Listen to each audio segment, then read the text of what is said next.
फिल्मों में बिखेरा खूबसूरती का जलवा, सियासत में दी विरोधियों को चुनौती, महाराष्ट्र की राजनीति का बड़ा चेहरा, नवनीत राणा अब बीजेपी में शामिल, अमरावती सीट से धुरंधरों को देंगी मात।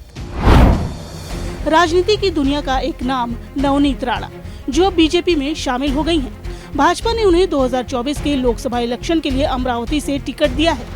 बता दें कि नवनीत राणा महाराष्ट्र की सियासत का बड़ा चेहरा रही हैं। वो अमरावती सीट से निर्दलीय चुनाव जीतने वाली सांसद हैं। तीखे तेवर वाली कौन है नवनीत राणा? सियासत में अपने तीखे तेवर के लिए मशहूर नवनीत खूबसूरती में बॉलीवुड की टॉप एक्ट्रेसेस को मात देती हैं। राजनीति का मशहूर चेहरा होने के साथ ही वो एक्ट्रेस भी रह चुकी हैं। उन्होंने अपनी स्कूली पढ़ाई पूरी करने के बाद मॉडलिंग की दुनिया में कदम रखा था, जहां उन्होंने सक्सेस का स्वाद चखा, तो वहीं कई म्यूजिक वीडियोस और फिल्मों में भी काम किया। नवनीत ने अपनी करियर में हिंदी, तेलुगु, कन्नड़, मलयालम और पंजाबी भाषा की कई बड़ी फिल्मों में काम किया है, लेकिन शादी के बाद उन्होंने फिल्मी दुनिया को अलविदा कह दिया और पॉलिटिक्स में शामिल हो गए। बाबा रामदेव के आश्रम में हुई थी रवि राणा से मुलाकात। नवनीत राणा को योग का शौक रहा है। इस सिलसिले में बाबा रामदेव से उनके आश्रम में नवनीत की एक छोटी सी मुलाकात हुई और जिंदगी बदल गई। उस समय नवनीत सिने जगत में छाई हुई थी। उनका बाबा रामदेव के आश्रम में आना जाना था। इसी दौरान उनकी मुलाकात महाराष्ट्र से निर्दलीय विधायक रवि राणा से हुई। दोनों में जान पहचान बढ़ी तो बात शादी तक पहुंच गई और फिर नवनीत और रवि राणा ने 2 फरवरी 2011 को सामूहिक विवाह समारोह में शादी कर ली।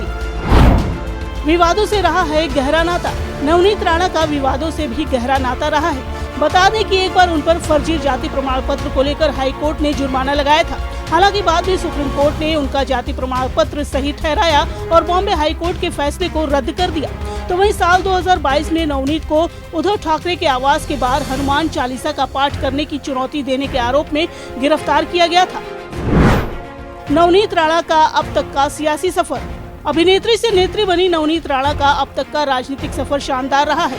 शादी के बाद नवनीत ने सिल्वर स्क्रीन की दुनिया को अलविदा कह दिया और समाज सेवा के काम में जुट गई। चुनाव में पति रवि राणा की मदद करने लगी और प्रचार अभियान में कमाल संभालने लगी। मुख्य रूप से नवनीत राणा ने साल 2014 में सियासत की दुनिया में कदम रखा था।